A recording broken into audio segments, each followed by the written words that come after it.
ፍልፍል ቲቪ ሰላም ኣብ ኩሉ ኩርናዓት ዓለም ኮይንኩም መደባት ፍልፍል ቲቪ ተካታተሉ ክቡራትን ክቡራንን ሎሚ ዝብልናዮ መደባት ሒዝና መፂና ኣለና ከምቲ ልሙድ ሰናይ መከታተል ከምኡውን ደቅሪመይ እቶም ክሳብ ሕጂ ኣባላት ቤተሰብ ፍልፍል ቲቪ ዘይኮንኩም ዘለኹምን ዘለኽንን ሳብስክራይብ በምህራም ኣባላት ቤተሰብ ፍልፍል ቲቪ ክትኮኑ ብትሕትና ንዕድም እምበር ናብትን ሎሚ ሒዝናዮ ዘለና ዛዕባ እንታይ ይመስል ሓቢርና ንከታተል ክቡራትን ክቡራንን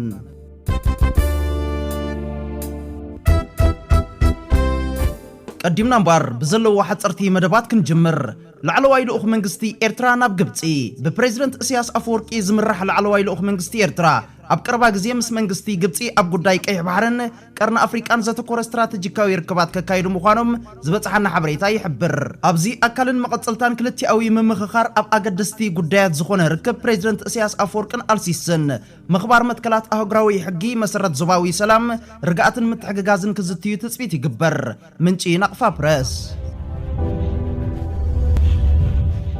أتيلون زقرب لكم زينة لمعات حال مأكل من مسرحن صبان وصيتون مهرتون بعداغا يقرب حدا كابتي منغستن حزبن إرترا زكايد وزلو عبيتي نطفتات وحسنت مغبين مرغغاتيو كمر أيانا يزغا بحيال سرح كابز صمودو انه كلتا عسرتات عمتات اوطيرو يركب ابزوم زحلفو حموشته عمتات منغستي إرترا ኣብ ትሕቲ ስትራቴጂካውያን ዓበይቲ ዲጋታት ብዘበናዊ ኣገባብ ዝለምዕ ሕርሻን ኣብ ስጋን ፀባን ዘተኮረ ምርባሕ እንስሳታት እውን ብዓብዪ ፈተነታት ዘካይደሎም ዓውድታት እዮም ኮይኖም ፀኒሖም እዚ ፈተነታት ዕዉት ኮይኑ ብምርካቡ ብዛዕበየ ኣገባብ መደባትን እቲ ስራሓት ኣብዞም ዝሓለፉ 2 ዓመታት ይሰላሰል ኣሎ حدا كابزوم حرشاويان بوتاتات اندستري حرشا حلحله اب 537 هكتار تدوكينو زركب ماكل من ربح صبان وصيتون اب 2017 استبغس بروجكت حرشا حلحله اب زوان زي زمناوي مسارحيتات زعطقه تحت قرص اواديدو من اسيات موياويان عتيقون تفتاتو يسلاسلالو ابزي اندستراون حرشاون بوتاناي صبان سغان كبتي باشحات زقطرا كهلوان كلوا نتفريات امسرح خان بعداغا نمقراب ون كابو صاي هاغرات ماشينرتات بمئتاو صبان وصيت صبان اب وشط هاغر نمكففال كغبر صنح صعرتات عود كوين يركب بروجكت حرش حال صبان وصيت صبان ناب زتفلالي كورنعات هاغر ككفافل جميرو مهرتو اب عداغا يركبالو ازي اب عود كوينو حزبن منغستن زكايدو صعرتات فريو كهب جميرو يركب كمتي كبر بريزيدنت هاغر إرترا أتو إسياس أفوركي أب حد أوان استزاربو نزلنا فريات بطريقنا بعداغان وشت هاغرن عداغاتات علمن مسدادنا أمسرحنا مخسباتنا خنخعبتها لنا زبولو حجز تكبر زلو سرحات ناتو أبنتات كوينو يزركب ازي أوشت هاغر زكبر زلو لمعتاوي قسقاسات بحيال نهاري سقومو لأبزلو أوان قدامنا زتوابو صلات حرشا إرترا درون أبقات أماماني مدرخ أمديا بيركب زناب كرامات رايكي تتصبخا أب عمد كساب سلستغزي مهرتي محفاس أب هاغرنا انداتلم دايمت سألو أبزي أقداسي مسرح أتوم بوشت أو عقمن هزبن منغستن زتسرحو عبيتي ديغاتات قلستن وسنتن كوينو مركبو هزبن هاغرن أب حيال لمعتاوي قسقاس فتوتو صفات وكيل حقب عيني زبككي ما أسكالو كوينو تاي مسيلوكي ناتي بمخانكي ناتي عزيز حرفكي هاغرن فتوتو زفات وكيل حقب عيني زبككي ما أسكالو كوينو تاي مسيلوكي ناتي بمقانكي ناتي عزيز حرفكي هاغرة كابزقت إلى وندك ريمي ناب حدا أزي وطيتاوي بدرجة هاجر تأكيبنا حدا أزي وطيتاوي زخون سرحو زلنا بفلاي زي أبرابع يقنبار زنبر إرتراو زيغا نتينا هاجرن هزبن أبزل علي مدرخات كتسوع زخيل كل من قدتات بحبار بمترناف زحبري حفاش عقاتي يبولون زبل قال هزباو قنبار بمتكبر إرترا هاجرنا بدكا بستفلالي علماوي مدرخ أبتساتفو قد نتعوت إرترا وعوت كخونا لو بمبال هزبنا زقبرو زلو أستواتو انهو فريو أبايتان رئن عزبونا لنا سلازي أنت لو هان فكرن زخون كهزبي إرترا نزي عوتات نختعوت اتقبرو زلخا استواتو أبناي موداتا ساعات فرص عرخا يهبكا بمبالينا مدبنا خنقصل دكري مي أزيغا تخرع أزيغا تحبن إرتراو بمخانكا ممليسو أبتزلع على ترزناي زعلن بمخانون أنا إرتراويتي بمبال أفلبخانا في عقاتر متصلو إرتراوي من النت تحابيرون تخفيرون نزل ألم كنبريو دكري مي حجون أتي تبقيسو زلو من قد عوت مسانا أبئدنا تقاطات إرنايات من قدي كم دلائنا نقوع زلو لنا مرأينا يزي حبراوي ترنافنا يزبخا موديل سني تابتاب بالعلي عطفي نزبله ጸጥታ ዝነበረት ቮሊቫዊት ሞዴል መሪሓ ኣብ ካልኣይ ደረጃ ሓኺራላ ንዓናኒ ኤርትራውያን ልሙድ እኳ እንተኾነ ንኻልኦት ኣህዛብ ግን ኣገራሚ ዝላዩ ኤርትራዊ የበሎ ማታወዲ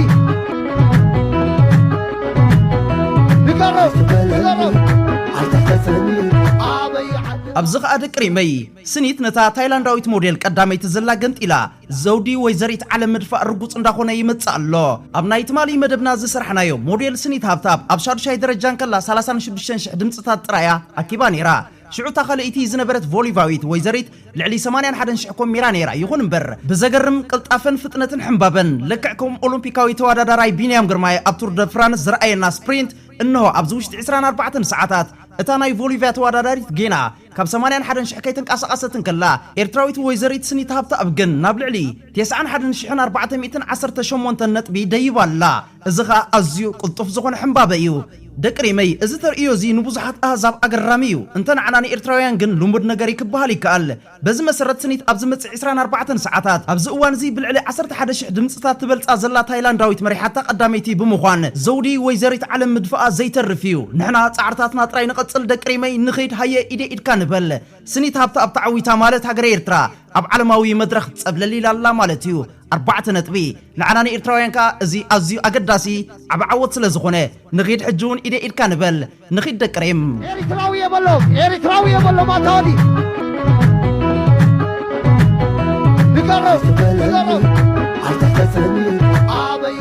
ካብዚ ቀፂለ ዝቐርበልኩም እውን ደቅሪመይ እቶም ትማሊ ኣንጻር ኤርትራን መንግስቲ ኤርትራን ህዝቢ ኤርትራን ልኡላውነት ሃገረ ኤርትራን ኣሎ ዝበሃል ኣሸብር ብምፍጣር ነቲ ሰላማዊ ህይወቱ ዝመርሕ ኣብ ደገ ዝነብር ኤርትራዊ ዲያስፖራ ካብ ፌስቲቫላቱ ካብ ሃገራዊ በዓላቱ ንኽፈልይዎ ገለ በትሪ ገለ ይእማን ገለ ደንጎላ ዘልዕል ዝነበረ ኣብዚ ሕጂ እዋን ህጣሞም ጠፊኡ ኣሎ መጥፊኢ ህጣሞምሲ እንታይ ኢልኩም ተሓስቡ ዶ ወይ ትግምቱ ዶ ንኺድ ናብቲ ዘሎ ሓበሬታ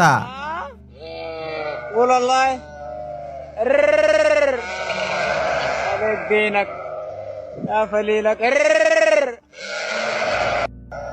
ካብዚ ዓለ ኣብዚ 24 ሰዓታት ውዑይ ዜና ሽቱትጋርት ምቕፋድ ኣድጊን ሓመዱ ይቕጽል ኣባል ኣድግን ሓመዱ ን3 ዓመትን 9 ወርሕን ተቐፊዱ ኣገናዕ ፖሊስ ሽቱትጋርት ሓደ ትረዝቕ ፋራ ኣድግን ሓመዱ ኣብ ፌስቲቫል ኤርትራውያን ድሕሪ ዝገብሮ ኣሸብሮ ቤት ፍርዲ ሽቱትጋርት ን3 ዓመትን 9 ወርሕን ጽኑዕ ማእሰርቲ ክውሰን ውሳነ ሂቡሎ ናብ ሙሉእ ሓበሬታ ከብለኩም ደጊመ ሰናይ ምክትታል والله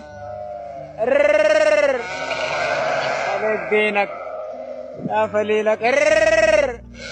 ኣብ ጋዜጣ ጀርመን ወፂ ዘሎ ኩብራትን ኩብራንን ካብ ዶች ናብ ትግርኛ ተርጉምና ናባኹም ክነብሎ ኢና ሕፅር ዝበለ መደብ እዩ ደጊመ ሰናይ ምክትታል ሓደ ካብ ኤርትራ ዝመፀ መንእሰይ ብሰንክቲ ቅድሚ ሓደ ዓመት ዝፈጸሞ ገበናዊ ተግባራት ን4 ዓመት ክእሰር ዞባዊ ቤት ፍርዲ ሽቱትጋርት ፈሪድዎን ናይ ካልኣይ ደረጃ ይግባዩ ነፂጉዎን ብሰሉ ዞባዊ ቤት ፍርዲ ኣብ ልዕሊ ሓደ ወዲ 30 ዓመት ካብ ኤርትራ ምብራቕ ኣፍሪቃ ዝመፀ ብቀዳማይ ደረጃ ገበነኛ ኮይኑ ኣረጋጊጹ እቲ ሰብኣይ ኣብ ልዕሊ ሓይልታት ፖሊስ ዓመት ብምፍጻሙ ን3 ዓመትን 9 ወርሕን ክእሰር እዩ እዚ ማለት ከዓ ተኸሳሲ አንጻርቲ ናይ ለካቲት ውሳነ ዘቕረበ ሕቶ ፈሽሉ ማለት እዩ ኣብቲ እዋን እቲ ቤት ፍርዲ ተኸሳሲ ኣብ መስከረም 2023 ኣብ ጎድንቲ ኣብ ሽቱትጋርት ዝተኻየደ ናይ ኤርትራ ፍጻመ ኣብ ጎድኑ ንሰፊሕ ንዓቢ መራሒ ምዃኑ ናብ ቤት ፍርዲ መጺ ነይሩ እዚ ካብ ኤርትራ ዝመፀ ተኸሳሲ ብኮንክሪት እግሪ ኣባላት ፖሊስ ኮነ ኢሉ ከም ዝሃረመ ይንገር እቲ መንእሰይ ኣብ ልዕሊቶም ንመንግስቲ እሙናት ተባሂሎም ዝረኣዩ ኤርትራውያን ተቃውሞታት ኣብ ዘካይደሉ ዝነበረ እዋን ኣብ ልዕሊ ኣባላት ፖሊስ ሰፊሕ ኣቑሑት ከም ዝደርበየ ይንገር ኣብ ዙርያቲ ኣብ ሽቱትጋርት ዝርከብ ዕርዲ ሮማውያን ዝተፈጥረ ናዕቢ ዳርጋ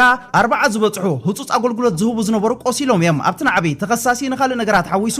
ነቲ ብኮንክሪት ዝተሰርሐ መሰረት ናይ ህንጻ ሓጹር ናብ ኣባላት ፖሊስ ከም ዝደርበየ እውን ይንገር እቲ ክሲ ነቲ ማዕበል ዓመፅ ኣላዓዒሉ እዩ ዝብል እቶም መኮንናት ነቲ ብኤርትራውያን ደገፍቲ መንግስቲ ዘካይድዎ ውራይ ንምሕላው ኣብ ቅድሚ ሓደ ኣዳራሽ ኣብ ዕርዲ ሮማ ደው ኢሎም ነይሮም ኣብ ወርሒ ለካቲት ቤት ፍርዲ ኣብ መንጎ ናይ ወጻኢ ጉጅለታት ዝፍጠር ግጭት ብሕቆ ፖሊስ ዝካየደሉ ከም ዘይብሉን በቲ ነዊሕ ናይ 3 ዓመትን 9 ወርሕን ማእሰርቲ ፍርዲ ብንጹር ክግለጽ ደልዩ ነይሩ ኣብቲ እዋን እቲ ቤት ፍርዲ ብገበን እቲ መንእሰይ ኣሚኑ እዩ ነይሩ ንሱ ነቲ ብኮንክሪት ዝተሰርሐ መሰረት ናይ ሓደ ናይ ህንጻ ቦታ መከላኸሊ ናብ ኣባላት ፖሊስ ደርቢዎ እዩ ነይሩ ዞባዊ ቤት ፍርዲ ልዕሊ 4 ዓመት ናይ ማእሰርቲ ፍርዲ ክህባ ይክእልኒ እዩ ዓቃቢ ሕጊ ብመሰረት ይግባይ ዝኸበደ ፍርዲ ክረክብ ደልዩ እኳ እንተነበረ ኣብቲ ናይ መወዳእታ መዓልቲ ፍርዲ ግን ነዚ ሕቶ ሲሒብዎ ኣብ ወርሒ መስከረም 2023 ኣብ ከተማ ስቱትጋርት ኣብ ዝተኻየደ ናይ ኤርትራውያን ውራይ ጉጅለ ኣገርገርቲ ክሳብ 200 ዝበፅሕ ሰባት ብእምኒ ብጥርሙዝን ዕንፀይትን መጥቃዕቲ ከም ዝፈጸሙ ይንገር ጠበቃት መንእሰይ ነቲ ዝተጠቕሰ መርትዖታትን ብመጥቃዕቲ ዝበፅሖ ሰበስልጣን ዝሃብዎ መግለጺታትን ኣብ ሕቶ ኣእቲሩ ይዎ እቲ ሰብኣይ ነፃ ንኽኸውን ይግባይሉ ነይሩ እዚ ወዲ 30 ዓመት መንእሰይ ካብ መቕጻዕቲ ከምልጥ ኣይከኣለን እዚ ኣብ ከባቢ ዕርዲ ሮማ ዝነበረ ናዕቢ ኣብ መላእ ሃገር ክትዓስዒቡ እዩ ስዒቡ ፖለቲከኛታት ናይ ወፃኢ ጉጅለታት ኣብ ውሽጢ ጀርመን ግርጭታት ይቕጽሉ ጥራይ ዘይኮነ ኣብ ልዕሊ ኣባላት ፖሊስ ጀርመን ከይተረፈ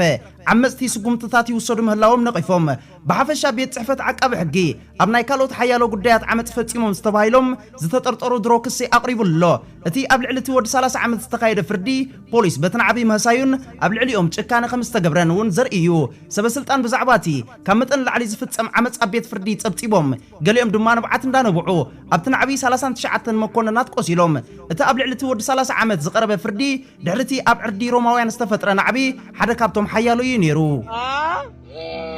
والله عليك يا فليلك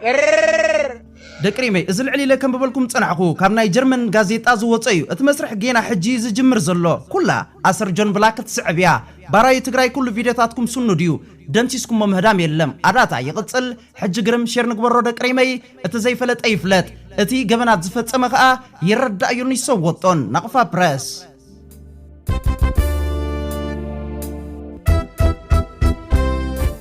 ኣብዚ ዓለምና ካብ ዝዓበዩ ኣርእስታት ኮይኑ ሓዲሩን ውዒሉን ዘሎ ፕሬዝደንታዊ ምርጫ ኣሜሪካ እዩ ውዑይ ዜና ፕሬዝደንት ዶናልድ ትራምፕ ናብ ዋይት ሃውስ ተመሊሱሎ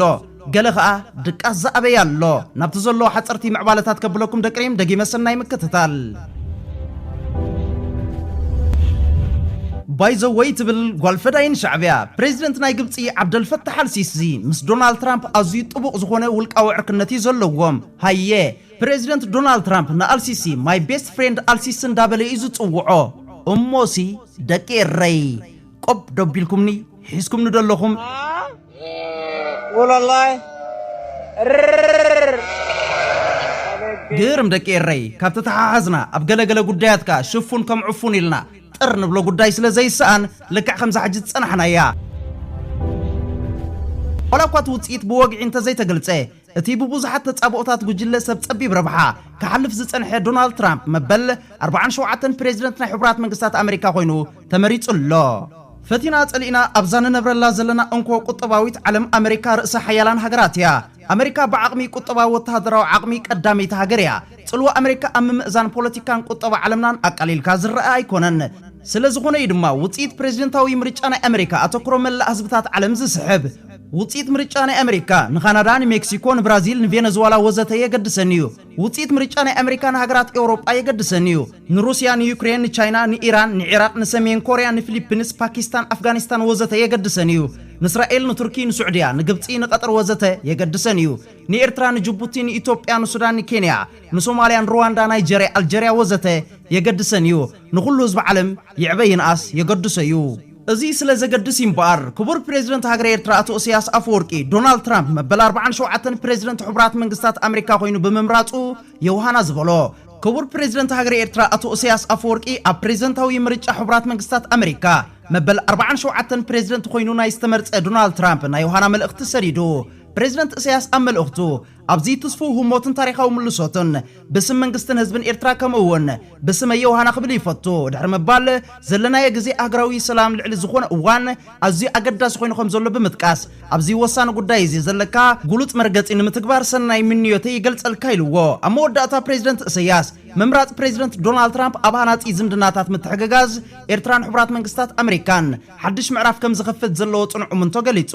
ምሩጽ ፕሬዝደንት ዶናልድ ትራምፕ ኣቐዲሙ ካብ 2017 ክሳብ 2020 እውን መበል 45 ፕሬዝደንት ሕቡራት መንግስታት ኣሜሪካ ኮይኑ ከም ዘገልገለ ዝዝከር እዩ ደቅሪመይ እዞም ኣብ ቪድዮ ንዕዘቦም ዘለና ደኣ ኣድራሽኦም ኣበይ ክኸውን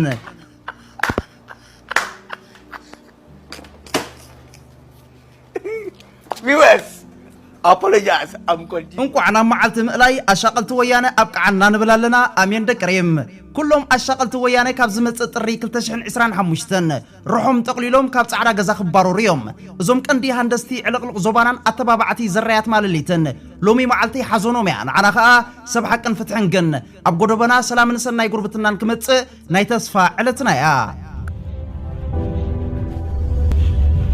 ካብዚ ቀጽለው እንደቅሬመይ ዶናልድ ትራምፕ ይዕዊቶም ዘለው ነጥብታት እንታይ ይመስሉ ቀጽለይ ናባኹም ከቡለ ካብ ብሄር ሚድያ ዘዳልዎ ውልቃዊ ትንተናዩ ናባኹም ከቡለ እደጊመ ምክንያቱ ዶናልድ ትራምፕ ኣብዚ መበል 47 ፕሬዝደንት ሕቡራት መንግስታት አሜሪካ ኣብ ዝግበር ዝነበረ ናይ ምሮጹን ይጎስጓስ ከሳፈተነ ይቅትለል ዝበጽሕ ዝተፈላለዩ ተጻቦታት ከም ዝገጠሞ ክንዕዘቦ ዝጸንሐና እዋናዊ ተርእዮታት እዩ ስለዚ እምበኣር ደቅሬመይ ዶናልድ ትራምፕ ካብ ዝዕውትዎ ነጥብታት እንታይ ይመስሉ ናባኹም ከቡለ ሕጽር ዝበለ መደብ ደጊመ ሰናይ ምክትታል እቲ ፍርሃ እግዚአብሔር ዘለዎ ተዓዊቱ ካብ ብሄር ሚድያ እቲ ዓለምና ባህንቀውታ ክትጽበዮ ዝጸንሐት ፕሬዝደንታዊ ምርጫ ርእሰ ሓያላን ሃገራት ዓለምና ሕቡራት መንግስታት አሜሪካ ብዓወ ዶናልድ ትራምፕ ተዛዚሙሎ ኣነ ብውልቀ ይብል ካብ ብሄር ሚድያ ትራምፕ ምዕዋቱ ኣዝዩ ደሲልን ኣሎ እቲ ምክንያት ከዓ እዚ ዝስዕብዩ ከም ዝፍለጥ ዓለምና ብሓይሊ አሜሪካ ትምእዘን ብምዃና እዚ ሎሚ ኣብ መላእ ዓለም ኣስፋሕፊሑ ዘሎ ርክሰትን ግብረ ሰዶማውነትን ፈጣሪኻ ክሒድካ ኣብ ነብስኻ ምእማን ዝኣመሰሉ አንጻር ሃይማኖት እከይ ተግባራት መንቀሊኦም ሕቡራት መንግስታት አሜሪካ ያ ብምልኦም ኣብዚ ቀረባ እዋናት ኣብ ወንበር ጻዕዳ ገዛ ዋይት ሃውስ ዝደየቡ መራሕትኻ ብምልኦም ደገፍቲ ናይ ዝእከይ ተግባር ጥራይ ዘይኮኑ መወልትን ጎስጎስትን እዮም እንትርፎ ሓደ ከም ሓሙስ እትንኮ ሓደኻ እቲ ሎሚ ንመበል 47 ግዜ ፕሬዝደንታዊ ምርጫ አሜሪካ ተዓዊትሉ ዘሎ ዶናልድ ትራምፕ እዩ ንኣብነት ኣብዞም ዝሓለፉ ዓመታት ካብ ዝነበሩ መራሕቲ አሜሪካን ተተዓዚብና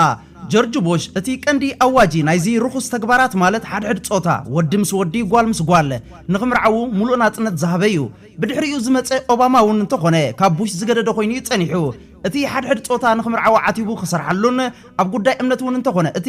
ብ666 ዝጽዋዕ ሰይጣናዊ እምነት ዝመርሖ ሓደገኛ ሰብ ነይሩ እንተቐጺልና እውን እቲ ኣብ መሪሕነት ዝጸንሐ ኣብ ዝተፈላለየ ኣኼባታት ወንበሩ ሲሒቱ ክወድቕ ንዕዘቦ ዝቆንቆነ ገረብ ጆይ ባይደን ከዓ ካብ ኦባማ ዘይሓይሽ ነይሩ ቀጽልና እንተሪኢና እውን እዚ ኣብዚ ክካየድ ዝቐነየ ሓያል ምትህልላኽ ዝተረኣዩ ፕሬዝደንታዊ ምርጫ ሕቡራት መንግስታት አሜሪካ ቀንዲ መቃናቅንቲ ዶናልድ ትራምፕ ኮይና ዝነበረት ካማላ ሃሪስ እውን ሓንቲ ካብቶም ሕሉፋት ርኹሳት መራሕቲ ዘይተሓይሽን ቀንዲ ጎስጓሲትካ ኣብ ስልጣን ምስ መጸት እውን ኩሉ እቲ ዝጸንሐ ኣነዋሪ ተግባር ብዝያዳ ንቕጽነት ንመሃቢ ነይሩ ኣብ ኩሉ ከይበጽሕ ደኣ ተኸሊፋ እምበር ናብቲ ዋላ ወግዓዊ ኣይኹን እምበር ዕውት ምዃኑ ዝንገረሉ ዘሎ ዶናልድ ትራምፕ ግን እንተመጺና አንጻር ዞም ኣቐዲምና ዝጠቐስናዮ መራሕቲ እዩ ንሱ ካብ ዝኽተሉ መምርሒታት ምስ ንዕዘብ ከዓ ቀዳማይ ሓድሕድ ጾታ ወዲ ምስ ወዲ ጓል ምስ ጓል ምምርዓው ፈጺሙ ኣይፍቅድን ኣይድግፎን ከዓ ኣገናዕ ካልኣይ ኣብ እምነቱ ኣዝዩ ጽኑዑ ኩሉ ግዜ ስምቲ መድሓኒና ኢየሱስ ክርስቶስ ምትጸውዕን ምስ ኣመስገኖን እዩ ንቐጽል ሳልሳይ ትራምፕ ዋላ እውን ምንጻል ጥንስ እንተኾነ ፈጺሙ ኣይፍቅድን እዩ ውላድ ውህብቶ ፈጣሪ ዝብል እምነት ዘለዎ ብሓፈሻ ግን እንተሪኢናዮ ደቅሬም ነቲ ዝቕጽል መደባት ተዓዚብና ናባኹም ክነብሎ ኢና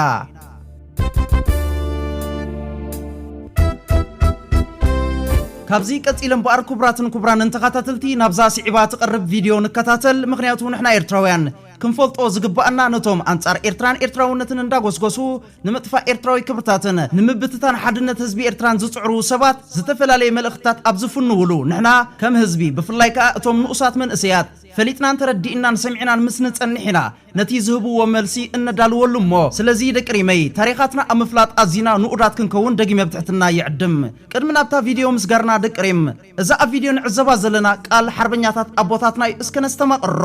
ህዝቢ ኤርትራ ብሓድነቱን ፍቕሩን ኣዝዩ ዝልለ ብጽንዓቱን መትከሉን ኣዝዩ ዝልለ ህዝቢ እዩ እንተዳ ሓደ ኮይናን ተሰማሚዕናን ራህዋን ረብሓን ወለዶታትና ክንጓናጸፊና حربኛ አቦና ሼኽ ኢብራሂም ሱልጣን እቲ ናጽነት ዘፍቅር ሓርነት የፍቅር حربኛ አቦና ወልደ ማርያም ንሃገር ተጋዲልኩም ሃገራዊ ረብሓ አቀድሙ حربኛ አዴና ዘይነብ ያሲን ናጽነት ናይ ኩሉ ህዝቢ ባህርያዊ መሰል ምዃና ኣብ እንስሳኳ መንፈሳ ይርከብ حربኛ አቦና ሼኽ ዓብደል ቃዲር ከቢረ ስለዚ ደቅሪመይ ናብታ ዘላ ቪድዮ ከብለኩም ደጊመ ሰናይ መከተታል ጽልኢ ናይ ህዝቢ ዝትምነ ብውሽጢ ይኹን ብደገ ብዙሕ ናይ ህዝቢ ዝኸዳኽን كم بركخ زدلي زيناوتو خبلع زدلي نازي هزبي من مقغال زسرح زنبرن زدلي سلائم ما عليا يبلون كمتي أقدم عبدالهم شيخ زراي تزاربوا نحادا حيال حزبي نحادا تفرحو حزبي كنت سعرون تزيليخا قط انقط كي قط انكا أبنن حد حدكو أبنن حد حدو أتعالي إخانا فاليس كام تدولي حماق نجر كتركب حماق كاخ أبو من قدي مقلات سلازخونة كساب لي تلومي نزي نجر زي خقوتت دخاله كمزي أمثلنا ويشتنا قدامن حماق دليت نميشتو نجر الناس صاورة نسمعني عمس دقوتها تسلي بزي لومي زقبر زلو مزازين مدمدمتا أبزم وتصحو تزعبه ملأختو إذي هزبزي بالمنقدين عايزلومي زتفرم وعل أمون قطر عنطن عدقلن كساب كنده حيال هزبو مخانو أبنا حد حدو كفتر زخيل من نهارن سلئن انت دعا سمامعو فتحوه أقدمي الدوز بنسأل أخم زي اللي زرئي أبنتاوي سممع سلازخونه بدرجة نايت أرعان نايت أنا عدقلن طراي زي كونه بدرجة هزب إرترا بملء زرئي عوات نايزي سممع زخا عوات ناي هزب إرترا مخانو زرقا قصلنا عبي بسراتي قبها الكال إلي كتاكل بخاما يقولون إلي كساور نزالي أيدك منيو تباب بزحوي نايد ليونيو سلام كمتص فقر سنيت ناي سبات كمتص زدلقن ناي بحقي حيال حنقول دخام مسوعتي سلازدليو كبيت سراحيو غزيخ اوسدين نصلي غزي توسدنيا نز تحنص مفراس غزي ايوسدنيو قليل ነገር ካዩ ስለዚህ ነዚ ተረኺቡ ዘሎ ዓወት ነዚ ተረኺቡ ዘሎ ስምምዕና ክልቲ አቶም ህዝብታት ከም አብነት ሙሳት ጥራይ ዘይኮነ ከም ተቀዲሞም ለባማት ዝበልዎ ከም ቢለን ዓይንና ክንሕልዎ ይግባእ ናይዚ ስምምዕ እዚ ውሕስነትን ተስፋ ዝህብን ዝገብሮ ከም ተቀዲመ ተቀስክዎ ብደገዝ መፀ መንግስት ደፋፊኡ ወይ በሓይሊ ዘብፅሖ ስምምዕ ዘይኮነ ናይ ክልቲ አቶም ህዝብታት ጽቡቕ ድልየት ንሰላም ሃረርታ ንሰላም ዘምፅኦ ስለዝኾነ እዚ ሓደ ዘተኣማምን ነገር እዩ ኩሉ ግዜ ግን ተኣማሚንካ ትገብሮ ዋሕስ እውን ዘድልየካ ስለዝኾነ ዋሕስ ክህልዎም እንቲ ህዝቢ طرعان صنع دغلن طراي زيكونه حزب ኤርትራ መንግስት ኤርትራውን ክካላኸሎ ከም አብነት طراي زيكونه ከማዕብሎም ከሰስኖን ክሰርሐሉ ይግባእ ምናልባት ኣብ መወዳእታ ክብሎ ዝደሊ ኣብታ በአምሆ ኣብ ተራኸብናላ ግዜ በቶም ሽማግለ ተላዒላ ዝነበረት ሕቶላ ንሱ ከዓ بسبب نايزي الإزي كفتم صنحة عمد كل خاطكم تفلطوا إخوم بعقب بجيجاتات زتحزو بزحف علو قدم حجي بذي سبب زتفقه وتن نبرتن قليل أيقونا نمو عبز خاطة بطحة هزو بدلياتو كمزة أمثلة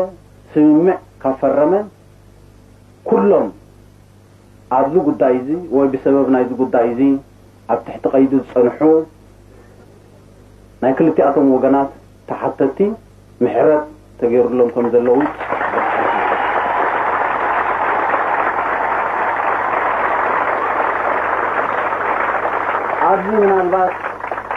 عبزي من البات كم تي أقدم أزولكوا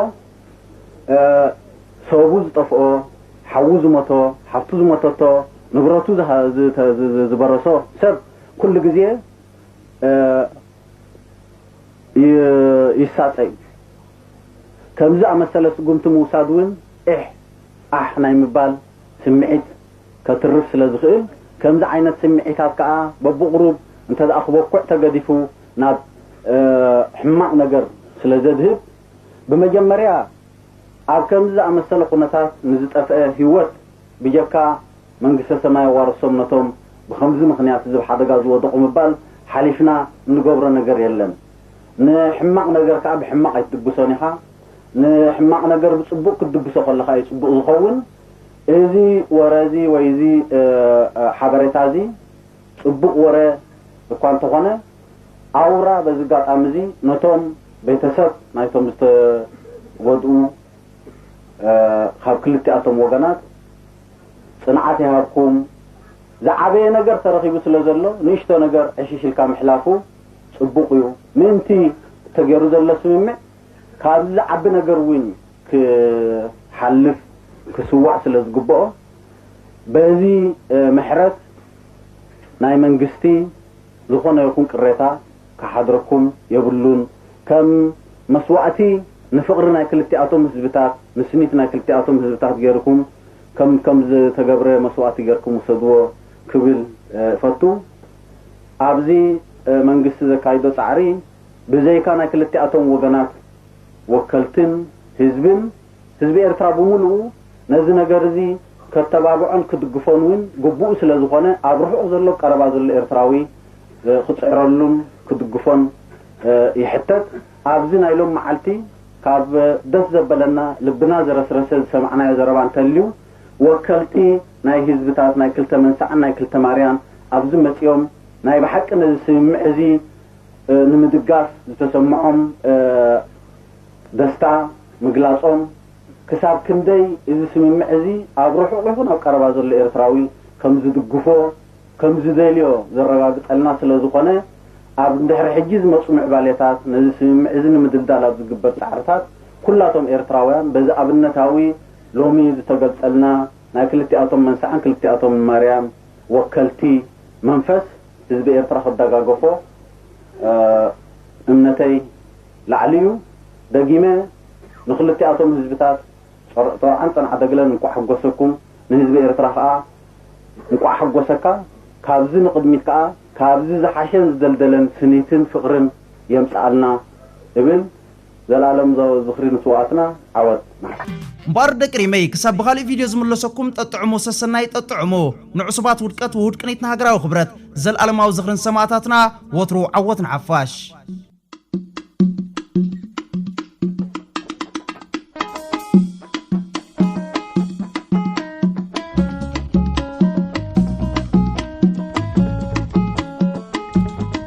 فلفل تي في